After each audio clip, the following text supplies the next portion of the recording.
Assalamualaikum. Hai semuanya, perkenalkan saya Bintang Destianeva Putri Zafira dari Prodi Manajemen Universitas Airlangga dengan NIM 041 811 233 068. Di sini saya akan menjelaskan mengenai Project Management. Chapter 1. Why Project Management? What is a project? Proyek adalah usaha unik dengan awal dan akhir yang dilakukan oleh orang-orang yang berorientasi pada tujuan, yang melibatkan pelaksanaan terkoordinasi dari kegiatan yang saling terkait, memiliki durasi yang terbatas, semuanya pada tingkat tertentu dan unik. Why are projects important? Terdapat beberapa alasan mengenai efektivitas proyek dalam tantangan. Yang pertama, siklus hidup produk yang diperpendek. Kedua, mempersempit waktu peluncuran produk. Yang ketiga, produk yang semakin kompleks dan teknis. Empat, pasar global. Dan yang terakhir, masa ekonomi yang ditandai dengan inflasi yang rendah. Project Life Cycles. Siklus hidup proyek mengacu pada tahapan dalam pengembangan proyek. Dan siklus hidup proyek juga merupakan sarana yang berguna untuk memvisualisasikan kegiatan yang diperlukan dan tantangan yang akan dihadapi selama berlangsungnya proyek. Terdapat elemen yang dapat berubah-ubah seperti minat klien, taruhan proyek, sumber daya, kreativitas, dan ketidakpastian. Determinants of project success.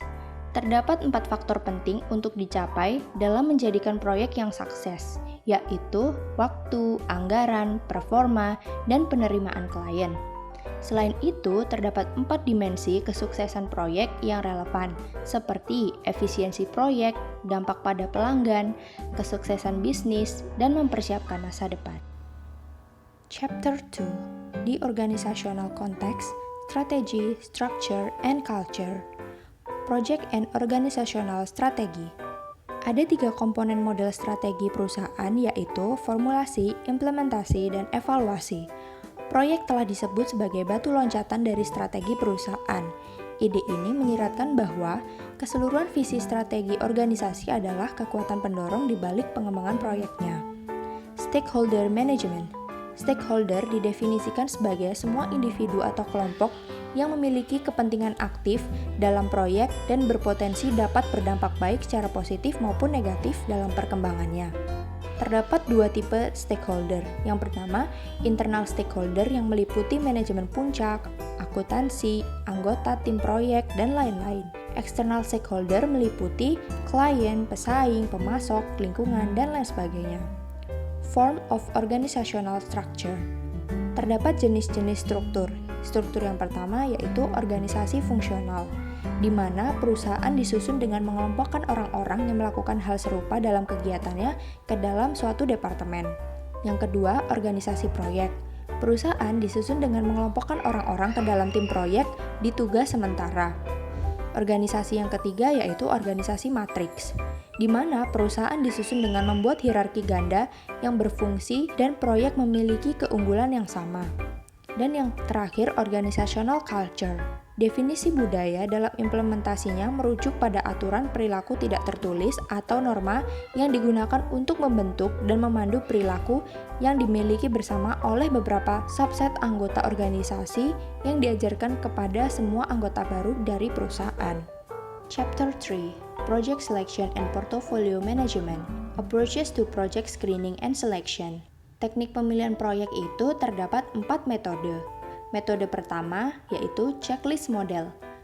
Model ini dilaksanakan dengan cara membuat kriteria mengenai apa yang diinginkan dari sebuah proyek dan mengaplikasikannya kepada semua alternatif proyek. Metode kedua, simplified scoring models. Metode ini umumnya digunakan dengan cara memberi peringkat kepada tiap kriteria menurut kepentingan dari tiap kriteria. Metode ketiga, proses hierarki analitis atau AHP. Metode ini dikembangkan oleh Dr. Thomas Saati untuk mengatasi banyak masalah teknis dan manajerial yang sering dikaitkan dengan pengambilan keputusan melalui model penilaian. Metode yang terakhir yaitu model profil. Model profil menggunakan konsep yang paling banyak dikaitkan dengan manajemen keuangan dan analisis investasi atau perbatasan yang efisien. Financial models. Terdapat 4 financial models. Yang pertama, period payback, net present value, discounted payback, dan internal rate of return. Project Portfolio Management.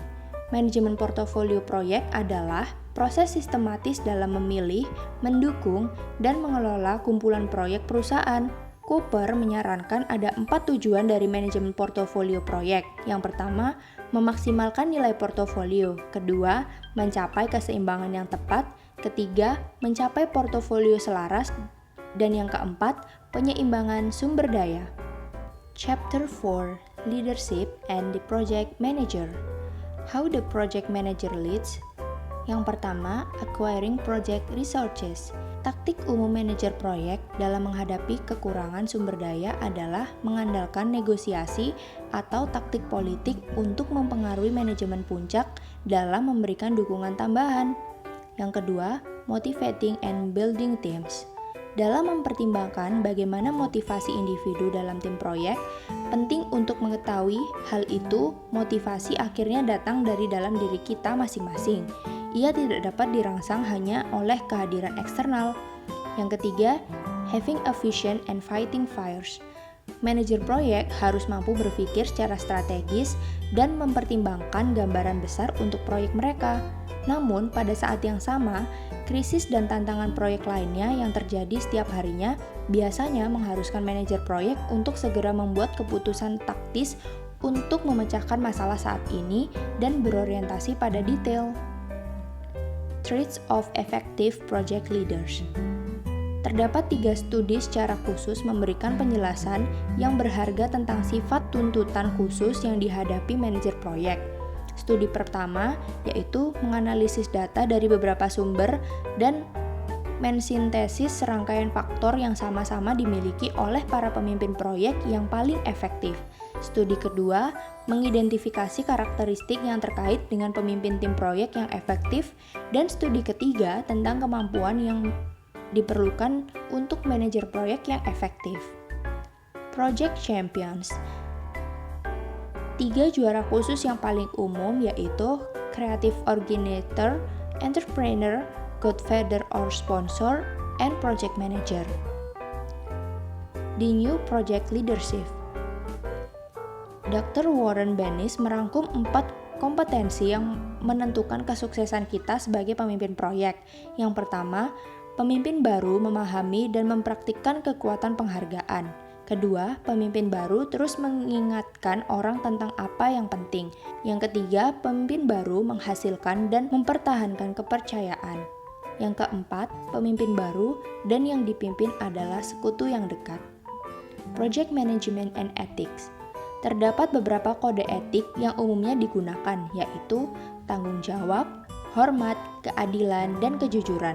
Terdapat 2 etika yang umumnya digunakan, yaitu etika normatif dan etika behavioral.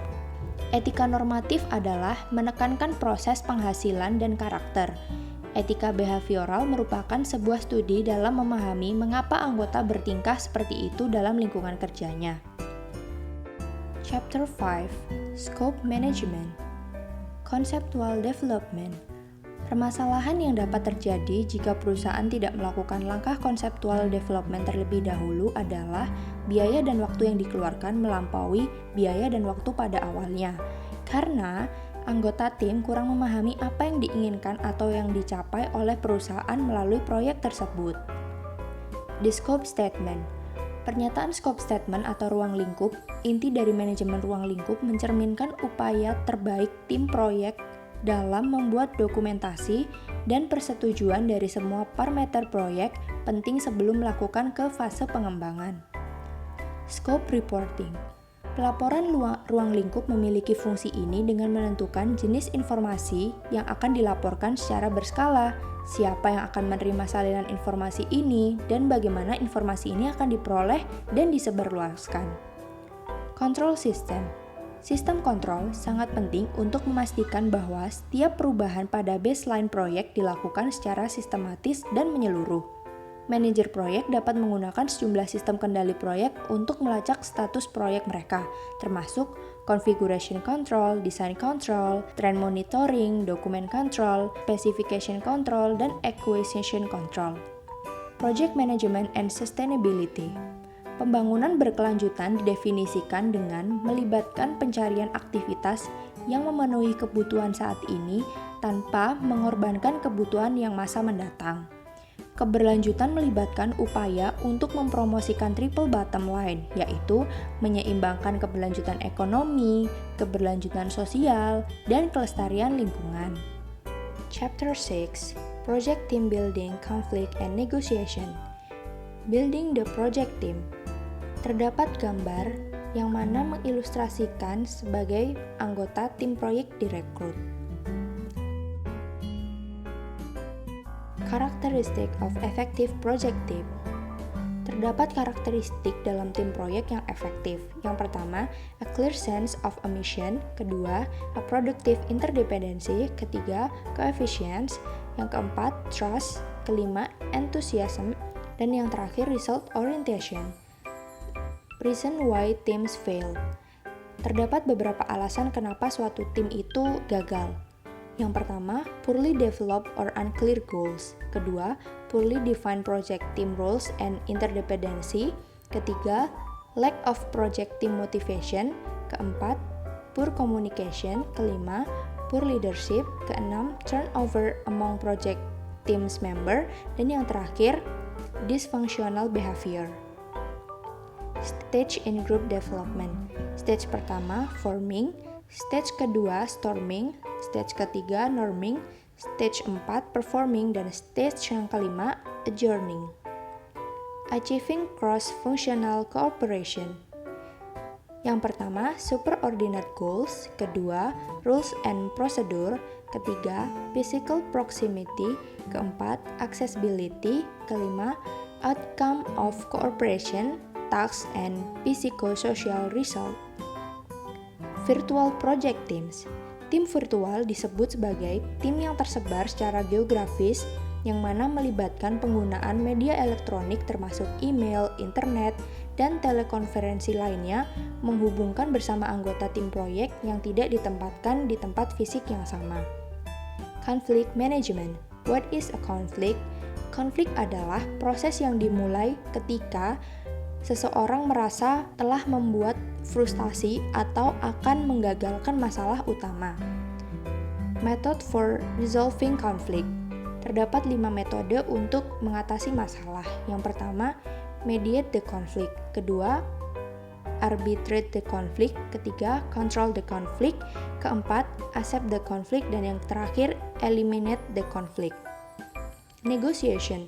Negosiasi merupakan sebuah seni dalam menginfluensi seseorang yang memiliki tingkat kesulitan yang cukup tinggi.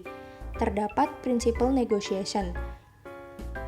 Principle negotiation adalah sebuah seni dalam mendapatkan persetujuan antar kedua belah pihak dengan mempertahankan prinsip win-win solution. Saran untuk mengembangkan strategi negosiasi yang lebih efektif yaitu yang pertama, separate the people from the problem. Dan yang terakhir, focus on interest, not position. Chapter 7, Risk Management. Introduction. What is project risk? Manajemen resiko didefinisikan sebagai seni dan ilmu dalam mengidentifikasi, menganalisis, dan menanggapi faktor resiko dalam hidup proyek dan keputusan terbaik untuk menyelesaikannya. Manajemen resiko mengantisipasi situasi tak terduga yang mungkin timbul yang berada di luar kendali manajer proyek. Risk management, a 4-stage process. Manajemen resiko sistematis terdiri dari 4 langkah. Langkah pertama, risk identification, di mana proses ini menentukan faktor resiko spesifik yang secara wajar dapat diharapkan untuk mempengaruhi proyek.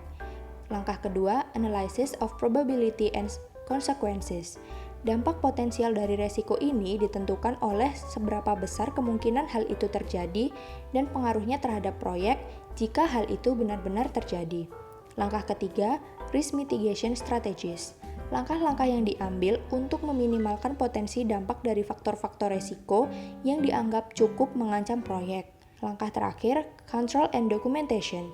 Menciptakan basis pengetahuan untuk proyek masa depan berdasarkan pelajaran yang dipetik. Project Risk Management and Integrated Approach. Asosiasi Eropa terhadap Manajemen Proyek yang telah mengembangkan program manajemen resiko terintegrasi berdasarkan upaya untuk memperluas manajemen resiko di seluruh siklus hidup proyek. Program ini dikenal sebagai Analisis dan Manajemen Resiko Proyek atau PRAM. Manfaat utama dari PRAM adalah bahwa mereka menyajikan alternatif sistematis untuk pendekatan ad hoc untuk penilaian resiko serta dapat membantu organisasi yang mungkin tidak memiliki proses manajemen resiko yang dikembangkan dengan jelas juga komprehensif bahkan malah terkunci dalam satu atau dua aspek. Misalnya, identifikasi resiko atau analisis probabilitas dan konsekuensi. Nah, teman-teman, itu tadi terdapat 7 chapter dari project management yang telah saya paparkan.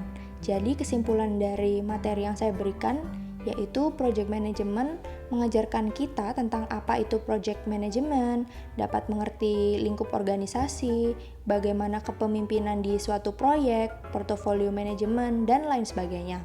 Nah, dari project management, kami semua itu tahu bahwa manajemen dalam sebuah proyek itu perlu demi keberhasilan atau kesuksesan dari suatu proyek. Ingat ya teman-teman, proyek itu berbeda dengan proses. Nah, kalau proyek itu tidak akan terulang, hanya sekali jalan saja. Jadi, ketika proyek telah terselesaikan, maka proyek tersebut dianggap selesai dan tim proyek akan dibubarkan. Nah, oke teman-teman, saya harap informasi atau materi yang saya paparkan tadi dapat bermanfaat untuk semuanya ya. Sekian dan terima kasih.